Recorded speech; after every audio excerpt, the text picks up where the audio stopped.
Welcome, welcome, welcome, welcome to the Westerners Open College 2021. Re-engineer your finances and come to us at Amakaya Wingi. We do offer consultancy services. Reorient your passions to go into something that you earn a living, but strike a balance between earning a living and also enjoying what your career is all about.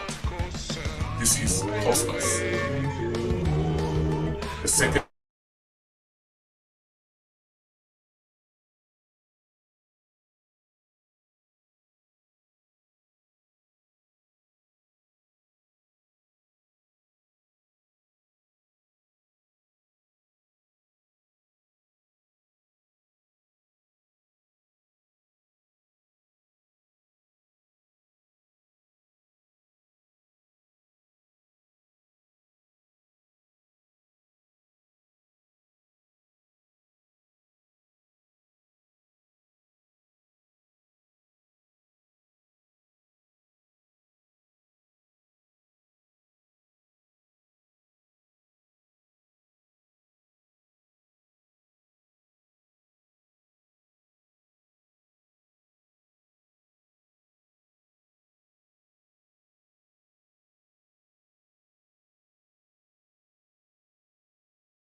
Welcome, welcome, welcome, welcome to the Westerners Open College 2021.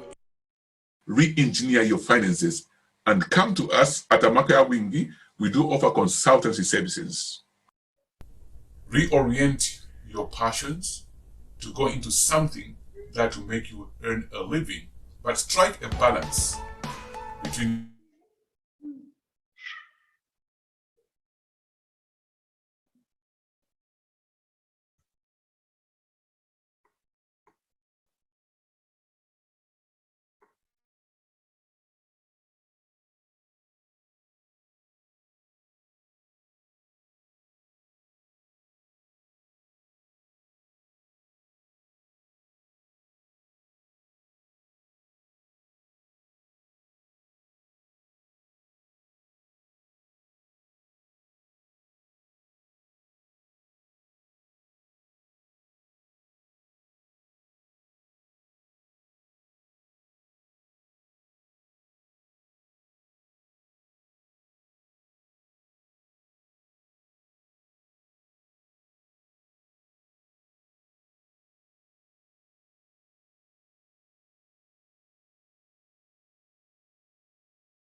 Vamakosa bayaweni fumu, Vamakosa bayaweni fumu,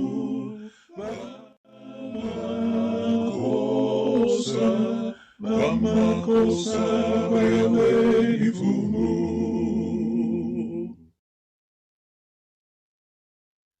Vamakosa bayaweni fumu, Vamakosa bayaweni fumu, Vamakosa bayaweni fumu, Vamakosa bayaweni fumu, Vamakosa bayaweni fumu,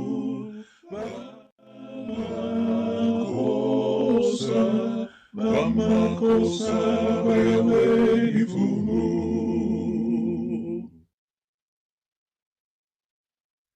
Vamakosa bayaweni fumu, Vamakosa bayaweni fumu,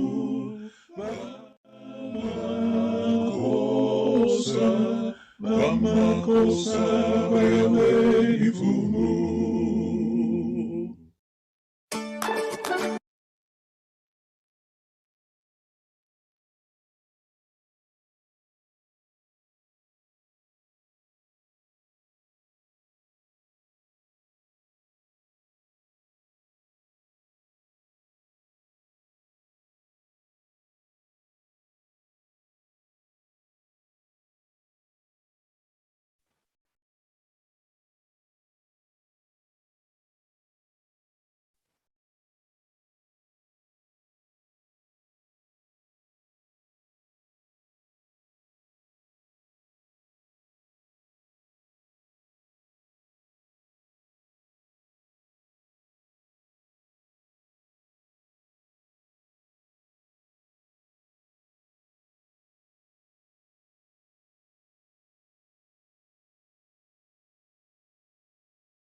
And put my fantastics. YouTube, you can see me now. Apologies, I muted myself.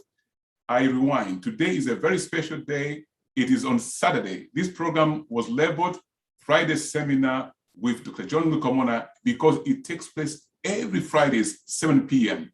But because the person we are interviewing, as you've seen already from the slides, Professor Clive Chirwa, was not available on Friday, so we moved to Saturday. And I pray that you enjoy the session. May I welcome you to this program. We do this program once every Fridays, evening, 7 p.m. It is in its second year now.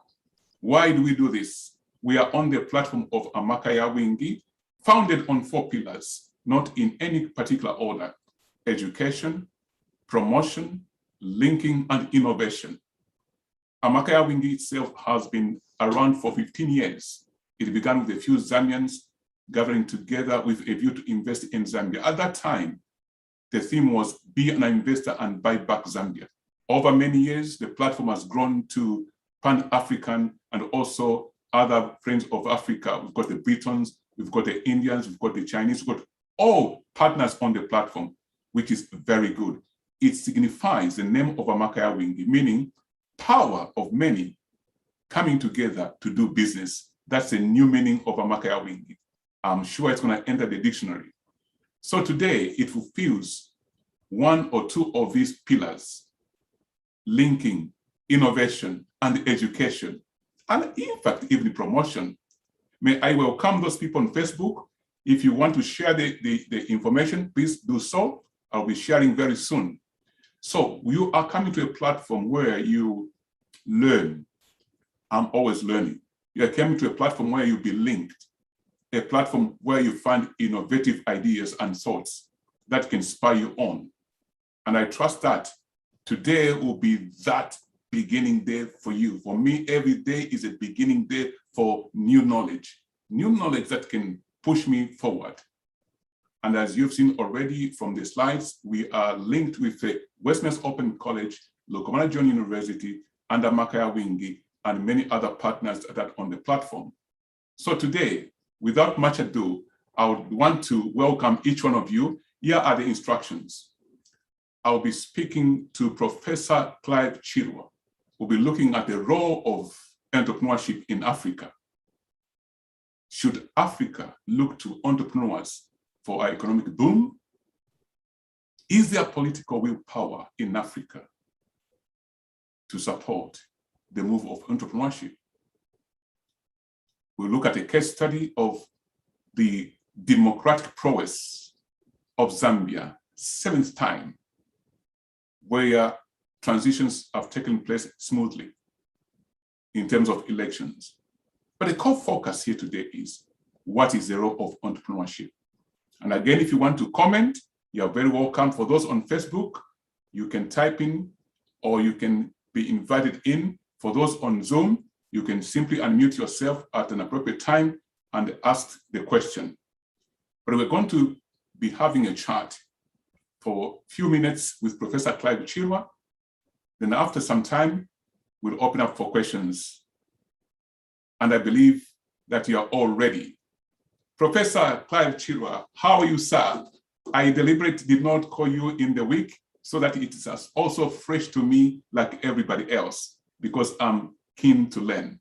Professor Clive Chirwa is the CEO of IOV Limited, and I'll let him introduce himself in a deeper way. Here we say, go extra mile to introduce yourself so that we know what you are all about, so that we can know where to go in order for us to learn more things or to do business. Professor Clive Chirwa is a distinguished academic, decorated engineer, aerospace and automotive engineer, a renowned, world-renowned consultant in engineering. So we are dealing with somebody who is widely exposed, deeply educated, with so many. When you hear the word decorated, it means decorated academically, decorated entrepreneur-wise, and with tangible results. And I recently sent a clip to some of the networks where he had launched, I'll let him talk about that in a few minutes, a manufacturing company right there in Zambia, producing these beautiful buses, minibuses. Awesome. This is what we want to see, our own very talent. And I want people listening to this very carefully, our own talent. Beautiful consultancy is right in our midst. What can we learn from this? May I welcome you, Professor Chirwa.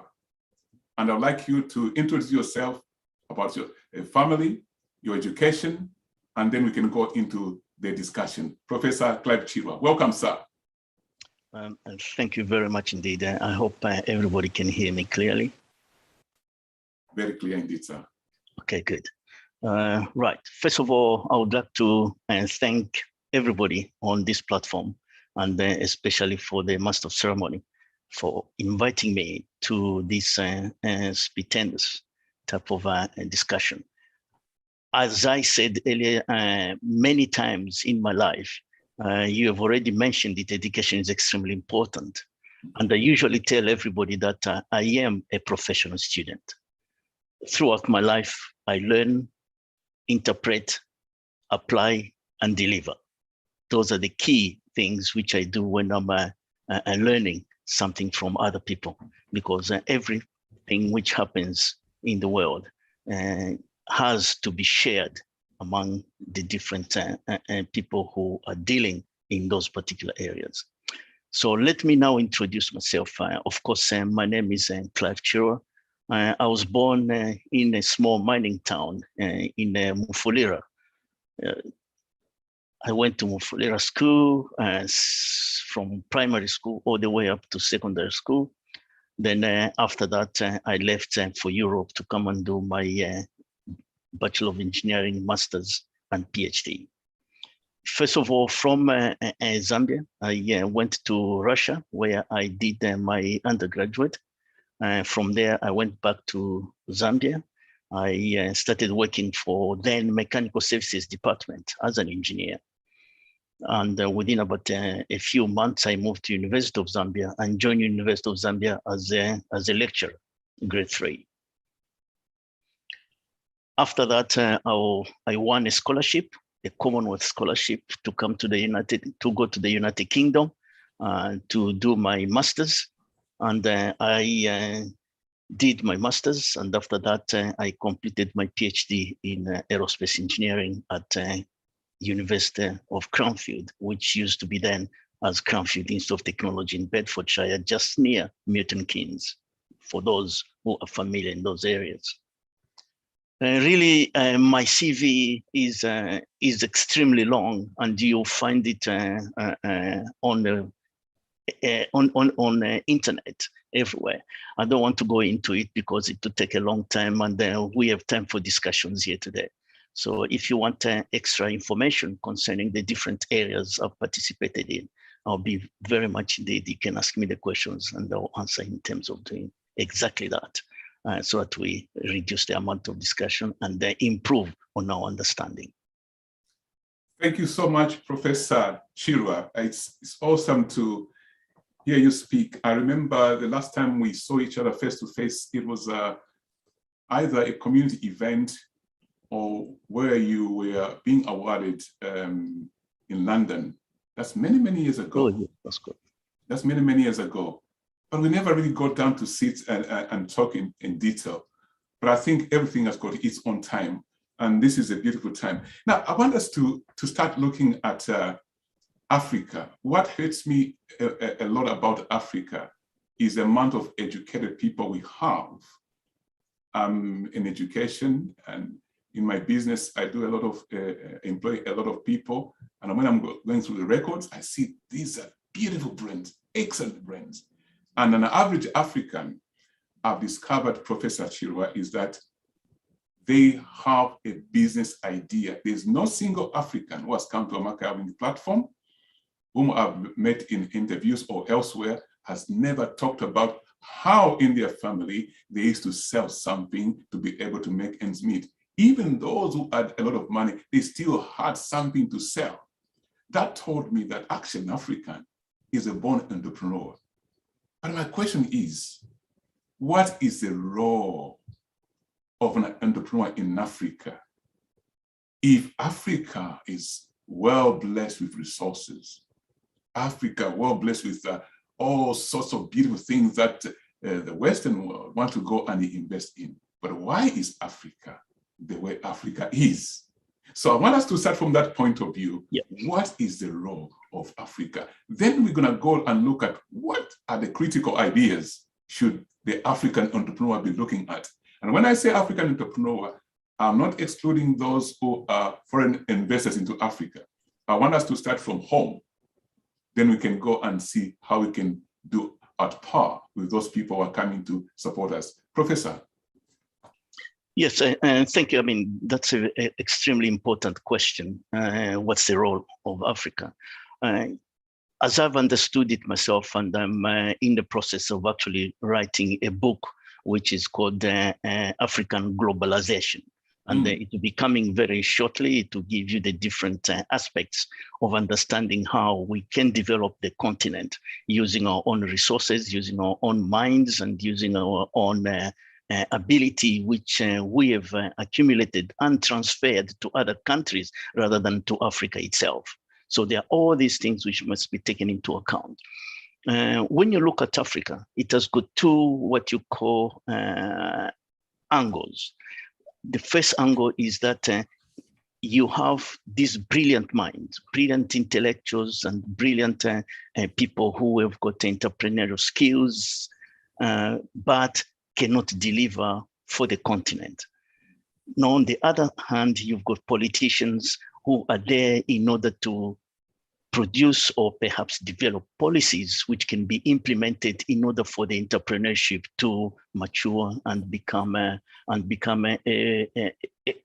area where people can freely do business and interact with each other. Now, when you bring those two together on an African perspective, they don't meet. The political angle and the entrepreneurial angle do not meet at all. In fact, I remember me listening to one of Professor Lumumba's lecture, where he said, you can have brains, you can have ideas, but if you're not in power in Africa, you cannot perform. And then that actually resonates many of the pitfalls we have faced in Africa. And those pitfalls are really, you can have a brilliant idea, but you cannot deliver that if you're not in power. And then this is where the problem actually lies. If we look at our friends in Europe, where we are ourselves, and those in America and other places which are developed, you find that it's the other way around. It's the entrepreneur who runs the matters, then the policies actually follow. Perhaps they bring those far much closer together and deliver on those particular aspects. But in Africa, it's completely different. If you're not politically engaged, you cannot deliver, which is totally wrong. Not everybody can be a politician. Not everybody can be a minister to deliver on the ideas which they have. So they can deliver those ideas from outside. And this is where we need to look at it in terms of understanding what entrepreneurship is all about. Now, the other thing which I wanted to mention concerning our continent is that many of our people still believe that things which come from outside are better than what they have. And this is another issue, perhaps, which need to be ended. And I can say reculturalization of our people also requires to be done. I know many things which are manufactured in Africa and people don't buy them, but they will prefer to go and buy something which has come from outside. And that, again, does not promote the entrepreneurship or the business interaction among the peoples of Africa. So these areas needs to be looked at very carefully and try to see how in the future we can actually develop Africa as an area where entrepreneurs will be able to develop the country through delivery of their expertise and their products. Thank you so much with those points, Professor. I do agree on a number of areas there where actually we see intellectuals, experienced entrepreneurs in the continent of Africa who actually fail to deliver simply because there's no political willpower, you're not linked to politics. Now, my question, which I want us to focus on this one is how do we break this mindset? It's not a mindset, actually it's something that happens. If somebody is linked to power, they can move forward. If somebody is not linked to power, they may not move forward. He is an entrepreneur. Probably this explains why an African, when is moved out of the continent, because maybe in the Western world, they begin to perform. Now here's a question, and I want everyone in the audience here to take note of this and put your questions down. We'll be discussing at length these issues because we want to see the role of an African entrepreneur in Africa, because we believe Africa can only be fully developed by Africans. And Professor also raised a point where many of you are familiar that people on the continent believe anything manufactured outside Africa is better than what's manufactured in Africa. We need to change the mindset. Now, how would we break this problem? That's a question we can look at. Maybe the role of an entrepreneur in Africa can become more enhanced than it has been before. How do we break this phenomena where an African, unless they're linked to political power, they cannot perform? What should we be looking at in terms of breaking this area, sir?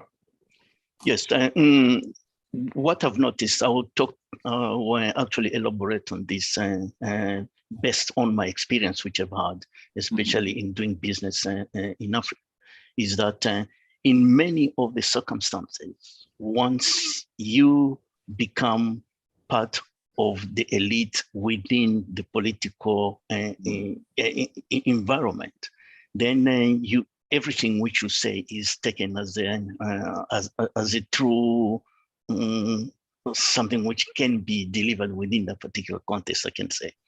For example, let me give you a very good example. I went to Africa with brilliant projects, and those projects have been they've been successful elsewhere. And once I bring them to Africa, because it's me who was bringing it to Africa as an African, I was not taken seriously because they wanted to see perhaps a different face of a different race who can come there and give them the same technology which I was proposing, far much better technology, in fact, than the other one which was proposing by my friends from other race. But my friends from other races were taken seriously and were given everything to be done with one particular pace. So we are still need to reculture ourselves that we are still in that what you call neo-colonialism mindset as an African continent. And entrepreneurship is all about engaging with people who are going to buy your product. Now, if those people who are going to buy your product or your services do not consider you as a serious person because of the way you look or the way where you come from, it becomes a serious matter. We need to reculture the entire Africa to start looking at, say, we can do this, we can deliver this, we can, we appreciate what other people are doing so that we can move our continent forward. Let me give you a typical example. I remember I went to Zambia, which is the country where I come from, and I came with a very nice proposal. And this proposal was actually to build something like a tram within Lusaka and Kitwe. And that was taken as a joke, but when an American who brought that idea and the Japanese who brought that idea to Zambia, they embraced it. They said, oh, this is good, this is what, they were given money and they started doing proposals and all that. But my idea, which I proposed earlier, was not considered as fruitful. So those are the things which we need to cut off. We need to start believing in ourselves. We start to believing in our neighbors who come from Africa, because there's no way Africa can develop by people from outside. It has to be developed by the Africans themselves, because those are the key players within an environment where you have to have results. If we look from outside, results going to be there, but results will be always benefiting the people who are actually bringing those inputs into Africa. So, and if it's Europeans, the benefits will be more to Europeans rather than the Africans. So it's always the case when somebody invests into something. The other thing which I wanted to really talk about in length is looking at who really is the beneficiary, or who are the beneficiaries of the African, what I can say, prosperity. Many of these entrepreneurs, what we tend to do is they will tend to develop ideas.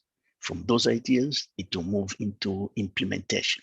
Now, the time of idea and the time taken to implementation is usually on an African continent extremely long, extremely long. I've seen it myself that people in offices, they've got feasibility study books piled up, reports piled up, but they cannot be implemented. And that implementation part has become the big issue, whereby entrepreneurs who have got ideas cannot really move on to actually go and implement them. You might say that it might be financial. Usually financial plays the bigger part in order to do that implementation. But the main thing which I found myself is, if somebody has got a brilliant idea, they can find ways of actually implementing that idea. Money is not really a big issue as such, although it is a component of the implementation process. So to all entrepreneurs who are there, really what we want to do is we want to look at how we can ourselves understand how we're going to move forward as a country or as people within our African context. Me, I believe that as Africans, we can do a lot, which other people cannot do for us. Professor, excellent. You've raised a lot of points there. Experience is very important. Probably some of the areas that you experienced in particular. That was how many years ago when you did that proposal in Zambia? It's nearly 10 years ago now. 10 years ago, yes. I was almost precise in my thoughts. 10 years ago. And that came a lot in the newspapers about yourselves and many other things. And that could be a big hindrance. And the role of an entrepreneur in Africa is defeated even before it starts. And I'm sure by the time we finish this topic today, we're going to come up with some solutions. And I want people, as you're listening here, open your brains, open your experiences, and let's share into what Professor is saying. Professor, you've talked about something very important on implementation and feasibility studies. I'm sure Africa is very good at doing these feasibility studies, and reports are powered up. Could it be that there's a lot of funding that goes into paying of feasibility studies, and once the study is done, the document becomes irrelevant because maybe people have enjoyed getting paid at the feasibility stage? If implementation becomes an issue because of vis-a-vis, maybe political willpower isn't there, vis-a-vis some people don't understand who are the beneficiaries of any implemented project in Africa, becomes very, very critical. Now, building up on this, could we suggest, Professor, that maybe our education system and the workshops which are delivered amongst the African entrepreneurs or the general public of Africans should change in terms of the focus? We're going to be looking at a case study of Zambia, especially in the new era now that we've entered in. We just got a new government, and this can also help many other African countries to learn by. Can we say, is it because of education? And I want to compare something very special here. Many people never knew. I grew up from a family of 11. My father was pretty well-to-do. But I remember in the family, we used to say, "Oh, dress nicely like an English person." We used to say that. So we grew up with that. They have some English manners. When I grew up, I never knew what English manners were and where this came from. And I began to learn about, oh, they live in England. Could we say that the education system has made us believe the outside much more than ourselves? And because of this, we tend to look down upon ourselves. Can education system changing the curriculum be a big part of a solution for us to become effective in Africa? Let's have your comments there. Yes, I agree with you entirely on that point, because I've been discussing these same issues with other people from different parts of the African continent, especially education. What we have seen in the past, the education system I went through when I was actually at University of, when I was in Zambia as a child, and through there all the way to secondary school, we were being prepared to become apparatchiks, to become cadres who are going to deliver in offices, and they were going to deliver in working for somebody else who was coming, who was employing you. But we were never given the tools within that particular education to become entrepreneurs. And then that's where perhaps things got a little bit missed at the beginning of everybody's education. If I recall, I was in, I think about grade 3 or grade 4. As you said earlier on, every Zambian has got a mind of being an entrepreneur. And I was one of them, because my father, we used to be the chairman of Mufulira Wanderers. And I used to go every Saturday when Mufulira Wanderers is playing. I will be selling chewing gum, and that was my pocket money. So I used to do that in Mufulira Tinshinde Stadium. And a lot of people know that, who all my friends whom I used to do that. So I started this entrepreneurship before it just came automatically without actually thinking about entrepreneurship. It's when I grew up, when I came to Europe, that's when I realized that everything which other people do and say, they actually make themselves available to be entrepreneurs. They look at opportunities, embrace those opportunities, find the way to solve those opportunities and implement them to become real particular product or services. And hence, they improve their own standing in the society and the communities they live in. So it's exactly that same thing which we need to do as a continent. The other thing which I've noticed in many of us, why we've got so many feasibility studies carried all over the place. Even something can have 10, 20 feasibility studies. I was telling one of the people from Geological Survey, he was saying, oh, we need to put this particular industry here, but it will require us to look at geological features.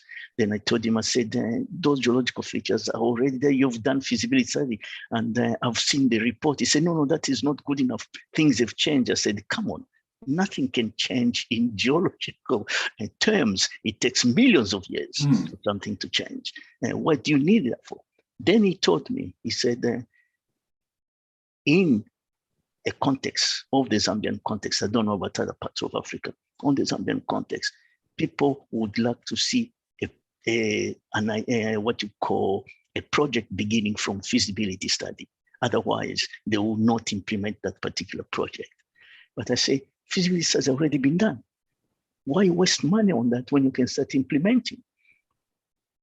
Then that's when he told me what exactly is the problem.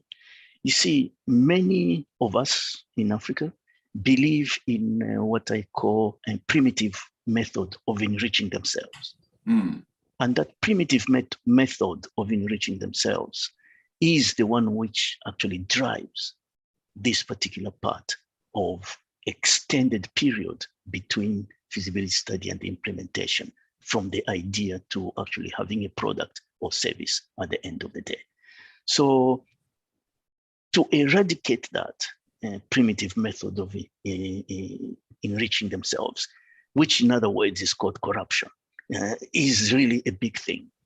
You see, it's really a big thing. And what we need to do is we need to reculture our people that if you are loyal to your profession, if you are loyal to what we are doing, if you are loyal to that, your mind will be enriched, and at the same time, the riches will come. You have to be 100% putting your effort into delivering in your profession. And then from there, I don't see any problem where you can start suffering. But if you go the route of what I call myself as a primitive method of enriching yourself, then it's always ends up with inadequate delivery once, and then suffering of the people who are supposed to inherit, who are supposed to actually enjoy those particular fruits which you have cut away from them. So I always tell my students, I said, never get to that particular end. And if you see such people, be cynical and do not associate yourselves with them, and make sure that you do not become one of those. You can become rich by working hard. And that hard working and delivery is what I'm going to actually talk about now. Professor, you've touched a very good point there. You continue on that aspect. You yourself is a good example. I would like you to talk about how you've managed to plant your businesses, both in the Western world and Africa. In particular, let's start with IOV Limited, because I saw you driving a minibus in Zambia. And I said, what's Professor doing there? Then as I interviewed you, I realized it's your own initiative. Let's talk about that. How did you manage to get that one going? Right. Yes, Oviv as a brand, I registered that brand nearly about 5 to 6 years ago. Why I registered that brand, because I wanted to build actually an electric vehicle. That's what I wanted to start with. So I can build an electric vehicle for the future, because I've done a lot of research in battery technology. I've done a lot of research in implementing, especially the type of research which I did for NASA. so that we can actually collect a lot of electroforce on Mars and the Moon and so on. So that idea which I had and the information which I'd obtained from me learning from the others in the United States and the work which I was doing in terms of the research and the outputs of that research gave me the opportunity to see how I can develop some of the mechanical products. What happened was about 7 years ago, my idea was that we need to develop this vehicle. And at that particular time, I found that there was nowhere where I could develop this vehicle. The Western market is totally saturated with minibuses, vans, and everything else.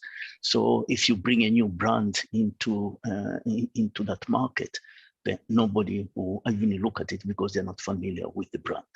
So I said, okay, let me join up with my colleagues in China who had already a plant to do that. So what I did was I designed the vehicles, I designed the systems, I chose the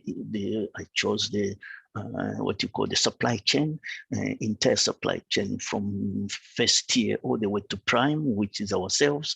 And I found somebody who can assemble all those things for us. So I went to this plant in China and started assembling these vehicles as a prototype. I did tests on them. We carried all the tests which were needed and obtained all the licenses. And then I said, where's my market? Then I found that my market really, which I want to concentrate on, was Africa, because that's where the plant is going to be. And that's where the biggest things are going to happen. So from there, what I did was to start now looking at, say, the vehicle which I have cannot traverse an African terrain due to the difficulties in the road surfaces. So what I did was I started now redesigning the undercarriage of the minibus, redesigned the suspension system, redesigned the floor, redesigned the bumping systems, and so on, in order to make them robust and become susceptible to African terrain. So when I did that, that's when I developed the minibus, and that's the one which you saw me driving in Africa. Yes.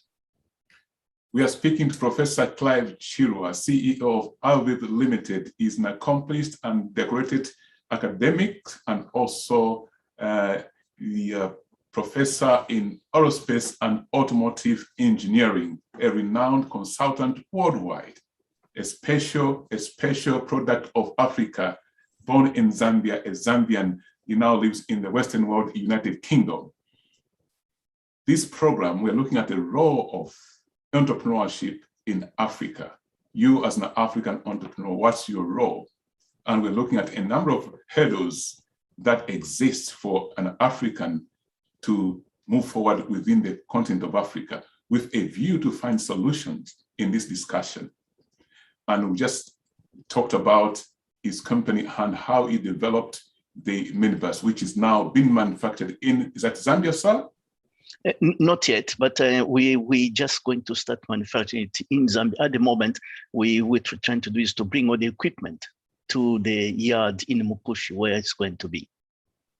And that sounds very good. When you hear the word Mukushi, and you know that's not London area or Manchester area, Mukushi must be in Africa, Zambia. That's that correct. Is very special to hear, so that we can see the changing landscape of Africa. And Professor Clive Chirwa is a person who will turn a man in the diaspora. And this is where the drive is going.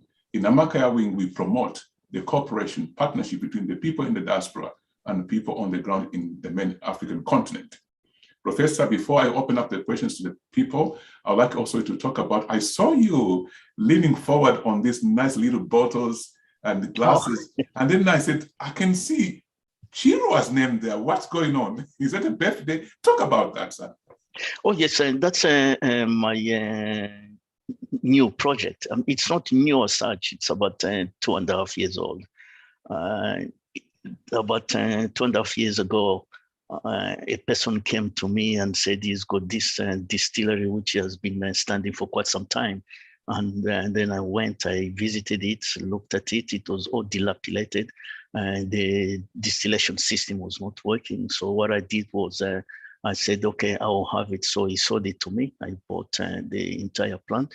The distillation system was not working. So I had actually to redesign it myself and rebuild it entirely into a new system. And yeah, of course, now it's working and we are producing Chirwa as a brand gin. And some people very soon will be seeing it in shops. But in northwest of England, it's actually in the markets. You can find it in many shops around the northwest of England. We're trying to penetrate into the London area and beyond. But yes, Chirwa, it's a baobab gin. It's very good. It's my formula. I created the entire formula in the laboratory, actually, at my house. So it's a perfect. It has got licenses. You can't die from it. So it's it's a beautiful drink. Yeah. I wish I had the bottle to show you, but I don't have a bottle yet to show you. At least I captured the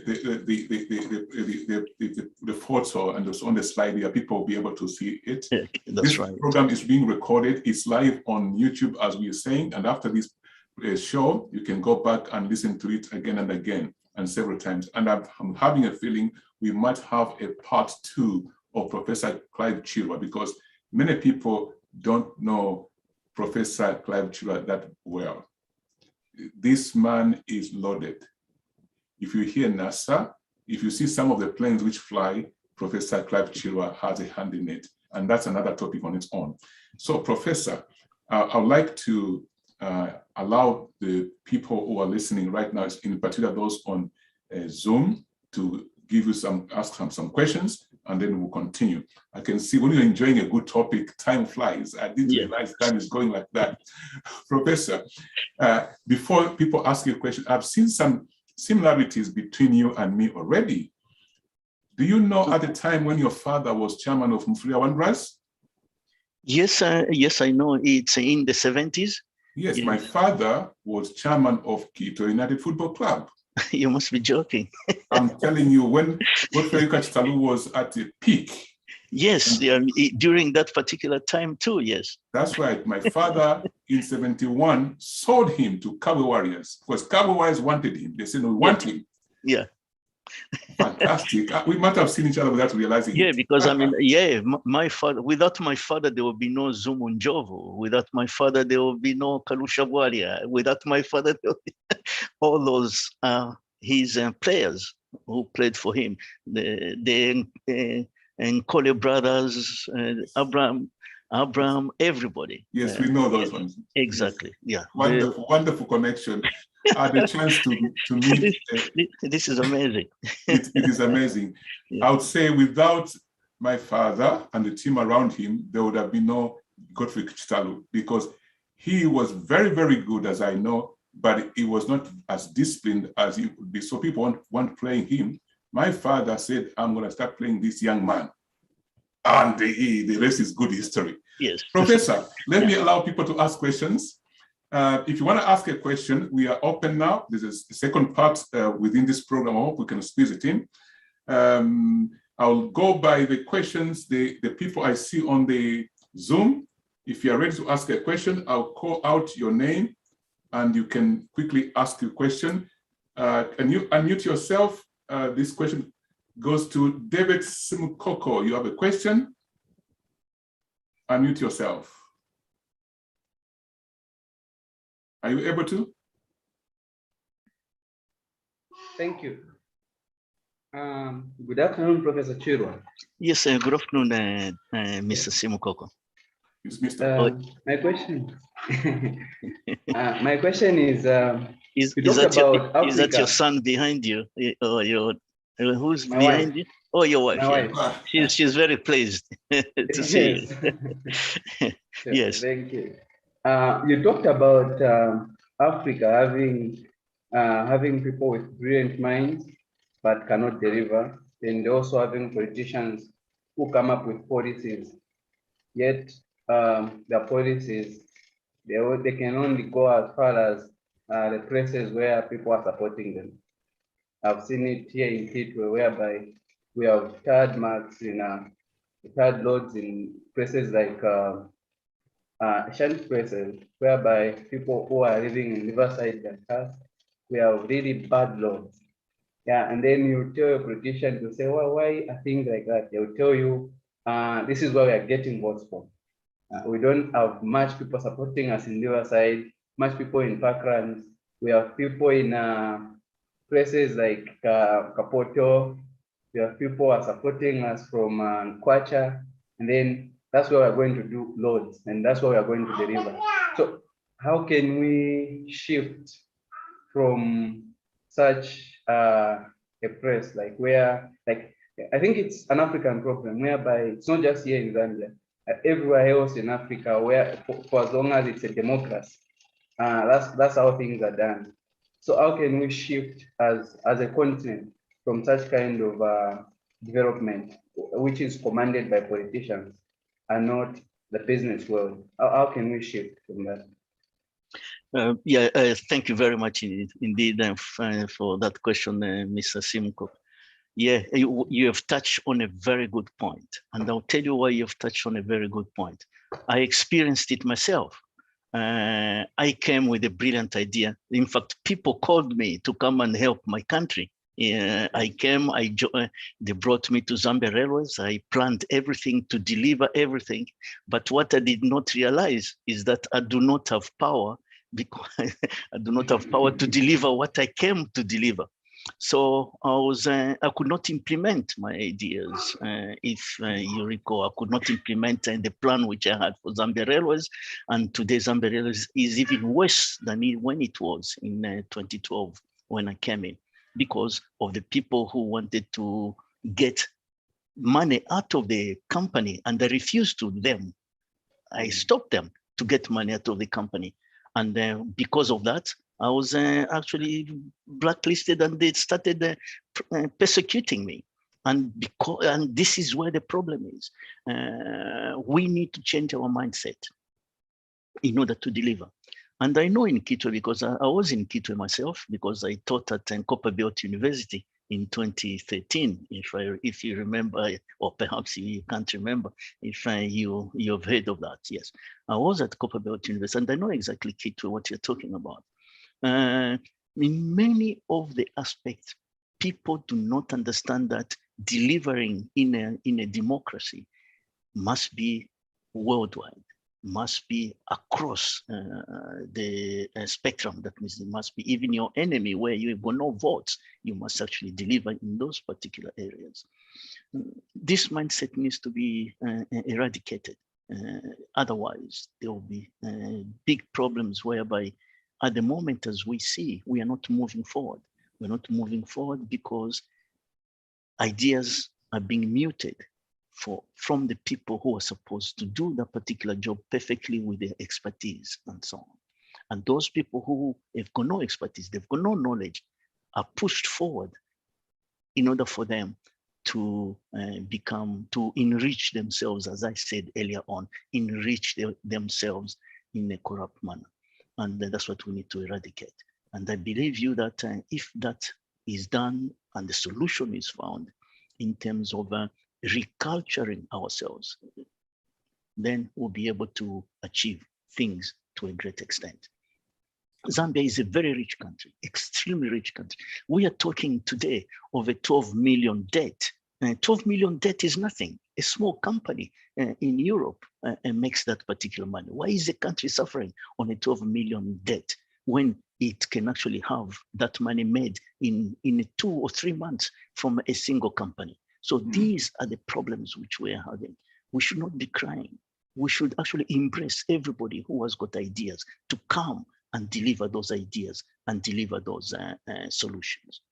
If we do that, then we'll be able to achieve it. Thank you, Professor. The next question will come from Mr. Mutonga. You've raised your hand. That's Matthew Mutonga, but before you come in there, I hope, David, you've got the points here. Reculturing ourselves, eradicating corruption, and all this comes down to re-educating our minds. Then let me have it's Matthew Mtonga. Then let's go to Grace. So let's take two questions together.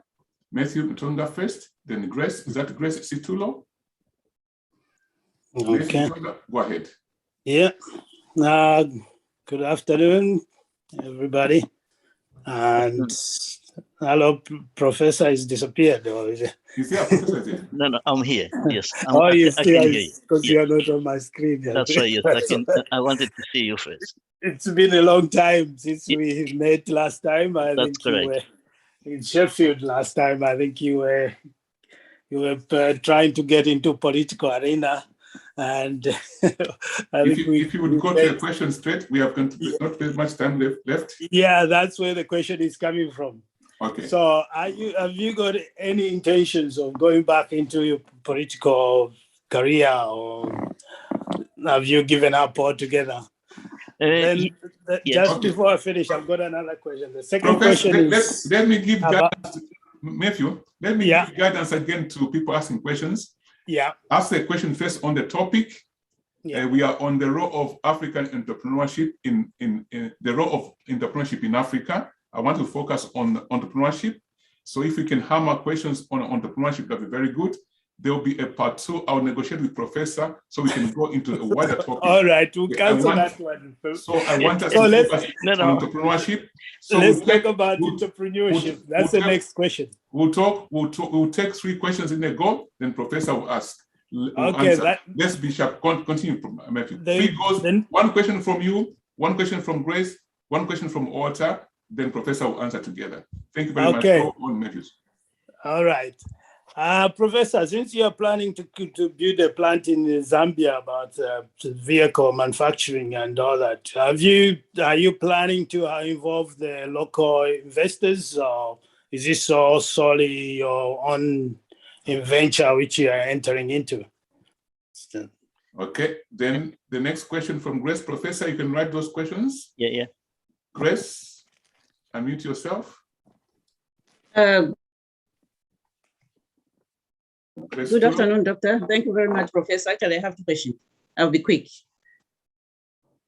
My first question was on delivering the project. The professor said he was called to deliver a project into Zambia in 2010-2012 there, but he could not deliver because of the problems he have enlightened. So,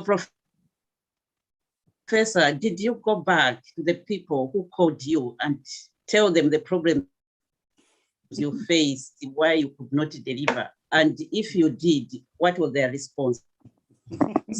And then my next question is, you have come up with a Shiraz brand here in UK, you have a plant. Are you planning to open a plant also in Zambia for spirits? Thank you. Okay, Walter. Hello, good afternoon all. Good afternoon. Yeah, good afternoon, Mr. Walter. Good afternoon. Yeah, thank you, Professor, for being with us. We really appreciate you. Thank you for what you are doing in Africa and what you intend to do. Even though many steps from you has not materialized, we will never give up in Africa. Yeah, Professor, my question is, in terms of supply chain collaboration, how would your organization collaborate with other African business people here in the UK or somewhere in diaspora? Thank you. Okay, Professor, Okay, you can answer those questions. Yeah, thank you very much indeed. First of all, I will start very quickly indeed with Mr. Mtonga.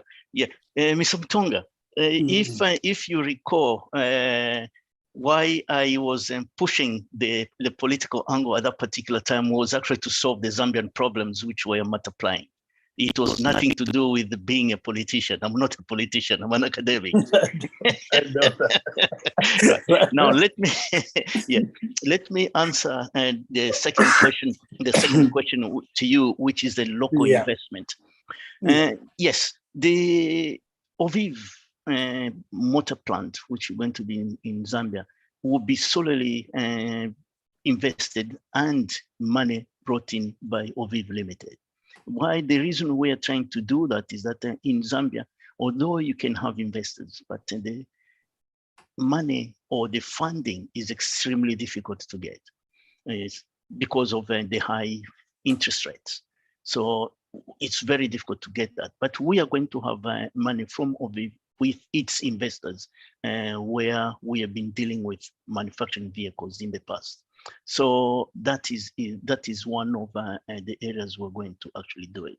We already do it, and then the same group of people are going actually to do the same investment in Zambia. Now, let me just go to Grace. You had a very good point, Grace, concerning the delivery of the project. And did I go back and tell them that you haven't given me the opportunity?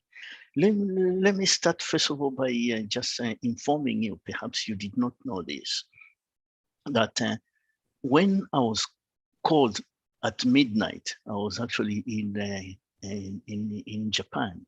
I was at Toyota. I just arrived in Japan. I was trying to do my consultancy at Toyota. I was actually at that particular time developing a vehicle which today is known as the Camry for United States. I did all the calculations, and in the evening I went to my hotel, and a call came from a so-called person who was the president of Zambia at that particular time, and say, "Oh, we have acquired Zambia Railways, come and help us." I refused. I said, "I'm extremely busy, I'm not coming." But after talking to many people, after talking to many of my family, they said, "Come on, this is your country. You've done so much for people outside. Now, for you to refuse would look very bad indeed on our family." That was my father telling me. So I packed up my books, dropped everything, and went to Africa to try and solve the problem. Of course, the rest is history. We know it. What happened was money was being diverted from the project. I started complaining, and hence from there, I was removed because I wasn't part of the team, so to say. And since I was not part of the team, then they started saying, "How can we not? How are we going to reduce the amount of money to pay me based on the contract which I had?" And of course, the rest is history now, as you know, is that the project was not delivered. The plans are still with me, but the good news from that same plan, I sold the plan and the design of the locomotives to a Turkish company, and that Turkish company has implemented that same plan and that same locomotive in Senegal. So if you go to Senegal today and you go to rail, you can travel and on a train and the system which I designed. And it's not where it was supposed to be in Zambia, but it's ended up in West Africa. So those are the problems which we have in these particular cases. And then that actually answers perhaps the point on that delivery. Now, the second part is the spirits. Yes, the Chirwa is a baobab gene, which we'll be bringing to Zambia, and we have got in partnership with Gilbert and Matheson, who are already a manufacturer of spirit. The company belongs to a Zambian family, and we're going to give them and produce it. They are going to produce it for us as a on license. So that's the way we're going to do it. So yeah, it will be there in Zambia. Thank you so much, Professor. Now, I've got one more question to Walter, because okay. Walter raised a very nice position in terms of supply chain. And very quickly indeed, Walter, yes, we'll be involving many of the African countries in this supply chain, because we believe that components and parts. A lot of things are being done around Africa. I've been to West Africa. I've been to many countries, Nigeria, Ghana, all over the place in West Africa, and I've seen exactly how their industry is, and there are a lot of components which we can get from there to come and build into our vehicles. But what we need to do now is what I presented in 2015 to the African Development Bank. We need a rail system which will actually build all around Africa to integrate ourselves. Instead of looking outward, the rail system to go out to the ports, the rail system must actually connect the different countries for us to learn and become prosperous, so that the supply chain can work properly. Thank you so much, Professor. Thank you so much, participants, and thank you so much, people on Facebook and those watching us on YouTube. This is awesome. We've learned a lot from Professor Clive Chirwa. We are nearly come to an end, and I'll just ask one question to Professor Clive Chirwa, and I promise you, I'll be speaking to Professor so we can have a part 2. The part 2 will answer the question, is there political willpower, which some of the points have been touched, to support entrepreneurs move forward? The good news is that Professor Chirwa's projects, though not implemented in some countries of intention at that time, at least an African country has benefited. That's very important. It's the Africanness we want to see move forward here. I pray that all those intentions that Professor had in those many years ago, 10 years ago, will come to fruition in this present time. In particular, next program when I meet Professor Chirwa, we're going to look at the new landscape in Zambia, the new dawn, because the narrative is very positive, and I want us to tap into that at a very high level of engagement. Professor Clive Chirwa, I'll be speaking to you, sir, on possible collaborations and also mentorship. Many of the participants here are from our mentorship stream of entrepreneurship. They've got businesses in their own rights at a very high level. Some are in manufacturing, some are in education, and some are in agriculture, and many other fields. So I'll be speaking to you because you're very experienced. You can see Professor is an engineer. He has also gone into distillation. That's my area, I'm a chemist. So we have to talk more business. Thank you so much, Professor. One question, would you be able to look at mentoring some of our people? Of course, you are very expensive because you're very, very, very good at what you do. Now, our people are also very, very rich. They can afford your fees. Are you able to look at mentorship? Yes, I do mentorship. I've got nearly 20 Zambians, Nigerian, Kenyan, and even United States of America and Australia. I've got, mentorship is not a problem. Excellent. And Professor Clive Chirwa is also a chancellor.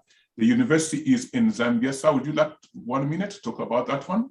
Oh, yes. I was appointed as a chancellor of the Victoria Falls University of Technology in 2019, actually, no, 2018, when the university was formed.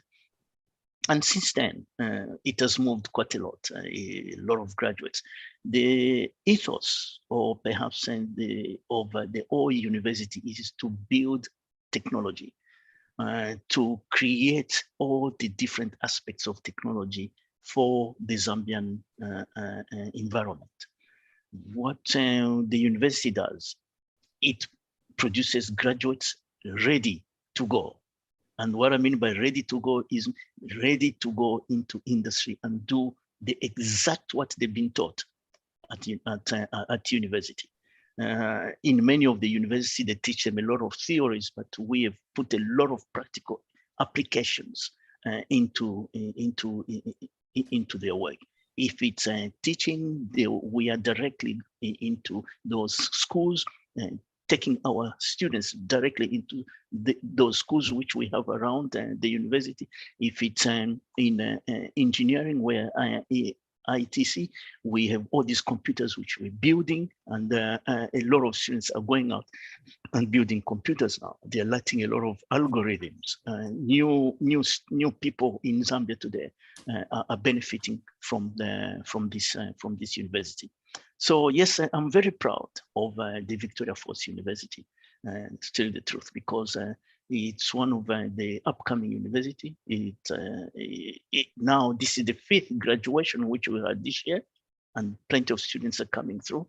And due to what we do and what all the vice chancellor and all the lecturers do at Victoria Falls University, gives me hope that one day Zambia will even produce an electric vehicle coming out of the Victoria Falls University students who have learned quite a lot about it, how to make batteries and how to make the vehicles, as well as how to make other stuff to work, especially in management, as well as in hospitality. Thank you so much, Professor. Thank you so much, Professor. I'll let you go enjoy the rest of the afternoon. And ladies and gentlemen on the platforms, thank you for turning up on Saturday. We are so much used to Friday night, but Saturday is not as bad as I thought it would be. It's actually a very successful meeting. Thank you so much, and see you next Friday, 7 p.m. We are back at our usual time, 7 p.m. Professor, thank you for accepting this invitation, and I'll speak to you if we can have a part 2. Signing off, but still present with you. This is Dr. John Lukomona. We say, earn as you learn. Bye-bye now. Bye-bye. Thank you very much.